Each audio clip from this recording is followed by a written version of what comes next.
Hoy, amados hermanos, una vez más estamos con ustedes y es un gozo tenerlos aquí. Vamos a dar continuidad a nuestros videos de esta semana. En esta ocasión vamos a hablar durante toda la semana del tema raíces de la patria. ¿Cuál es la raíz de la patria?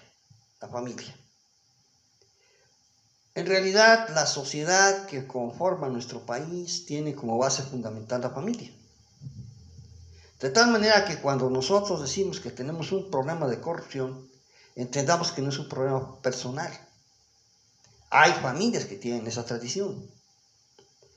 Cuando hablamos de crimen organizado, tenemos el mismo caso. Hay familias que tienen esa tradición. El delincuente no se improvisa de la noche a la mañana, ni tampoco brota por generación espontánea solamente porque hay crisis económica. Ya el padre, ya el abuelo, el bisabuelo, fueron personas que practicaron ese tipo de delito u otros delitos. Eso no es cosa de hoy, ha sido así a través de todos los tiempos. Ha habido siempre barrios y colonias de personas que se dedican a determinado delito. De tal manera que eso nos lleva a entender que es en la familia donde se forjan los valores. Sean estos cuales sean. Si ustedes quieren antivalores, también. Habrá familias que forjan sus antivalores. En una cultura siempre hay contraculturas. Y siempre hay culturas fuera de, culturas marginales. Entonces es en el seno de la familia donde nosotros podemos moldear un país mejor. Fuera de eso, definitivamente el individuo como tal siempre estará influido por lo que aprendió en la familia. Sea de una forma directa o de una forma reactiva, pero esto es lo que influye en su personalidad. Eso hace que en nosotros podamos darnos cuenta que uno de los reflejos más comunes en el ser humano son los sentimientos. Sentimientos que fueron forjados en la familia. Donde el lenguaje directo o de doble sentido permeó la mente del pequeño, de la pequeña, lo que vio en el contexto familiar.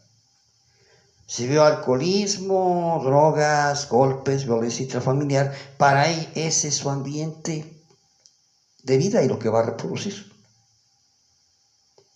Si vio en una familia, vio piedad, vio buenas obras, vio buenos ejemplos, es lo que va a reproducir aún en forma reactiva.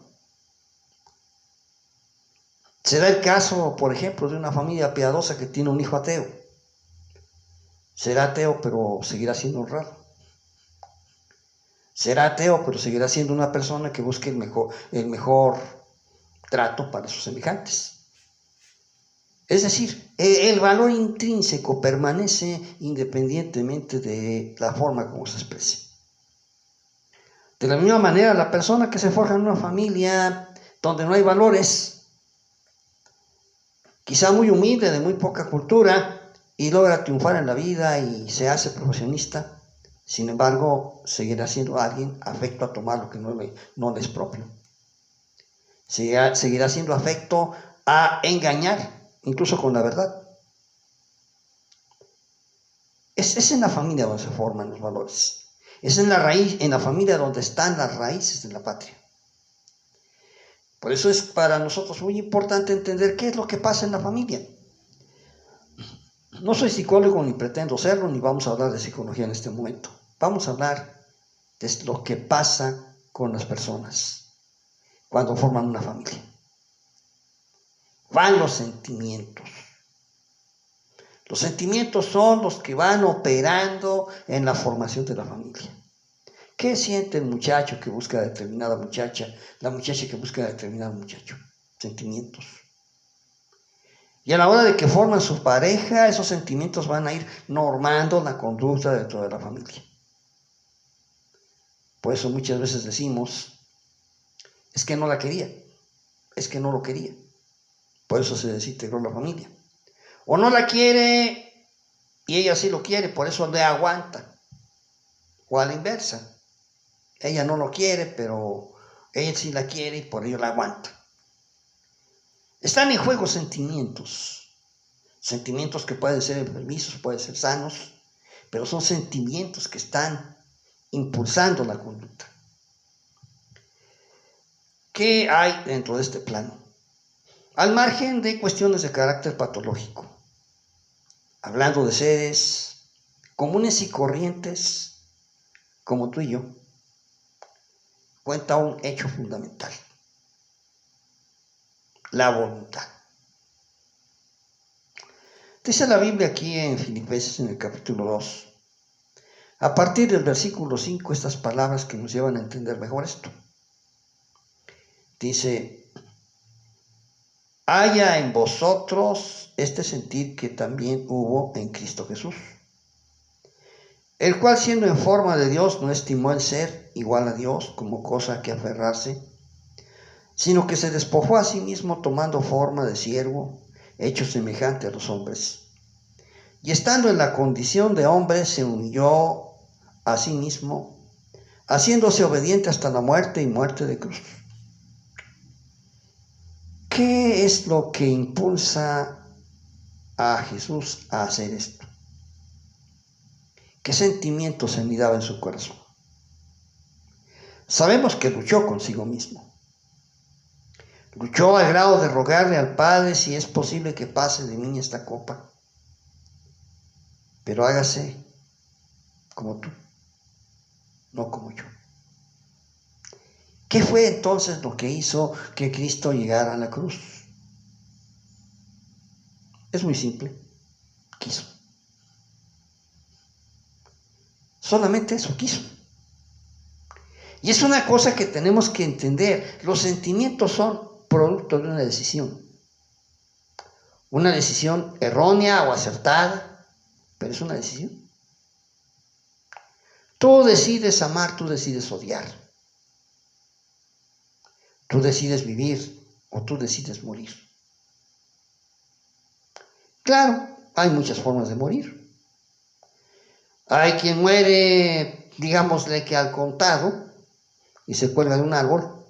Hay quien prefiere morir en abonos, si ustedes quieren decirlo de esa manera, y contrae una adicción.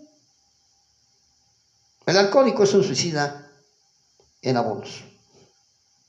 Sabe perfectamente bien que en cada cruda agoniza, hasta que sea su última cruda. Pero lo mismo podemos decir de cualquier adicto. Ha decidido morir, por eso es adicto. De tal manera que tú decides vivir, decides morir, decides odiar, decides amar. Es tu decisión. Cristo decidió darnos vida. Y su mano sigue extendida para darnos lo que Él ha decidido. Ahora falta nuestra propia decisión. Pero es precisamente eso lo que sucede en el seno del hogar. Él ha decidido maltratarla y la maltrata. Ella ha decidido soportar y lo soporta. Cuando ella decide no soportar, se va, se escapa, aunque la mate. O ella lo mate. Es una decisión. Es mentira que los sentimientos los estén manipulando. Sí somos víctimas de los sentimientos porque hemos decidido que nos manejen. El deseo se convierte en un sentimiento cuya impulsión es tan fuerte que nosotros obedecemos porque queremos. Es importante entender eso. Es el ser humano el que a final de cuentas va construyendo su éxito, su fracaso, su infierno, su cielo. Ahora, ¿hay factores externos que influyen para esto? Claro. Hay culturas de muerte. Una cultura de consumismo donde lo que vale más es tener que ser. En donde es más importante tener las cosas y ostentarlas que ser alguien con sentimientos, con nobleza de corazón. Entonces, esa cultura de muerte necesariamente va a generar personas que decidan tener a costa de lo que sea. y de quien sea. Y así lo hacen. Pero es su decisión. Sin embargo, es un entorno que, a pesar de ser opresivo, tiene sus márgenes para hacerse a un lado. A final de cuentas, tú decides. Y uno puede decidir luchar contra la opresión. La opresión personal que puedes padecer, algún elemento de la familia, la opresión laboral en el trabajo, la opresión en otros ámbitos. Si tú decides, te la puedes quitar encima. Aunque solo sea de manera parcial, pero puedes hacerlo. Hay fuego para hacerse un lado. También tú decides cómo te sientes. Si decides ser feliz, como el hombre del cuento, que el hombre feliz era alguien que no tenía camisa. Así. Si tú decides ser feliz, nada te lo puede impedir. Si decides ser infeliz, nada te va a satisfacer. Nada. Ahora es importante entender cómo vamos a controlar estos sentimientos, cómo vamos a ejercer nuestra decisión. Me decía un adicto al alcohol, es que no puedo evitar la compulsión de tomar, yo tiemblo hasta que no puedo ingerir una copa. Bueno, nos dice la Biblia aquí en la segunda carta a Timoteo, capítulo 1, versículo 7, estas palabras. Porque no nos ha dado Dios espíritu de cobardía, sino de poder, de amor y de dominio propio. Dios nos ha dado la capacidad de hacer las cosas. Eso es poder. Si queremos. Si quieres que te hagan las cosas, pues está bien, es tu decisión. Pero puedes querer hacerlas tú, no que te las hagan. De amor. Puedes decidir amar o odiar. O nada. Pero también tienes de Dios dominio propio, es decir, la capacidad de sobreponerte a tus incapacidades. Es extraño. Quizás sea eso lo que hacía que el apóstol exclamara en tono triunfante: todo lo puedo en Cristo que me fortalece. Pero es maravilloso cómo el Creador nos ha dotado de la capacidad de sobreponernos a nuestra incapacidad. ¿Por qué los atletas minusválidos trajeron más preseas al país que los que son sanos? Porque quisieron. Fue su decisión. Y esa decisión se coronó con el éxito.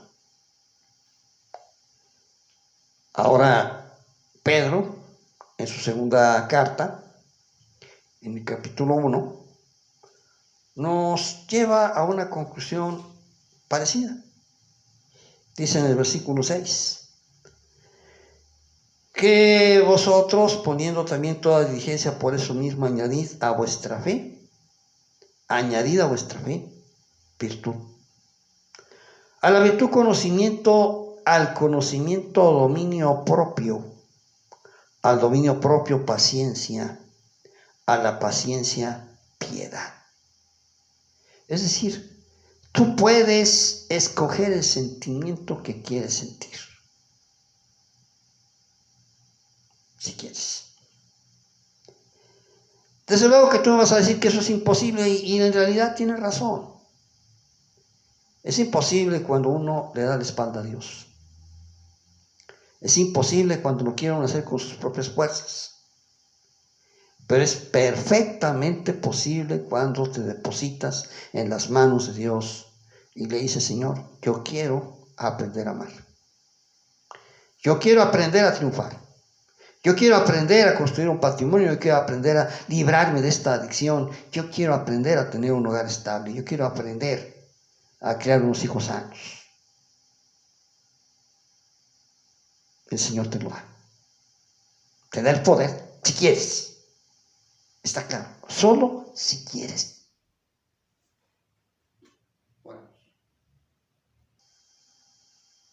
Oramos. Padre eterno, danos el poder de querer el bien. Que cada uno de nosotros pueda tomar su decisión hacia ti. Y auxiliados por tu Espíritu, por tu presencia en nuestras vidas, tú nos des el dominio propio para escoger los sentimientos que queremos tener, pero sentimientos positivos, de amor, de vida, de victoria, de dominio propio.